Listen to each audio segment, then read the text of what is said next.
ভাই ভাই আমাকে বাঁচাও, ওই পুলিশ আমাকে গ্রেফতার করতে এসেছে। ওই যে আইবার দে, তোরে তো পুলিশ অনেকবার গ্রেফতার করবার আয়া আমার টাকার গন্ধ হইঙ্গা ফিরা চইলা গেছে গা, তাই ডরাইস না। আগে দেখতে দে কয় টাকা দামের পুলিশ।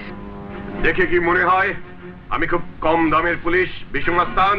এই অফিসার, আমারে সবাই বড় ভাই বইলা ডাকে, আর যদি কেউ ভুল করে আমার নাম ধরে ডাকে তাহলে ওর মায়ের বুকের দুধ দিয়া 3 বার অজু করতে হয়। অজু আমি 3 বার নয় 5 বার করি, মায়ের বুকের দুধ দিয়ে নয়, পানি দিয়ে। তোমার নাম ধরে ডাকার জন্য নয়, নামাজ পড়ার জন্যে। তাইলে তো তুমি দারুণ সৎ অফিসার। আমি এই প্রথম শুনলাম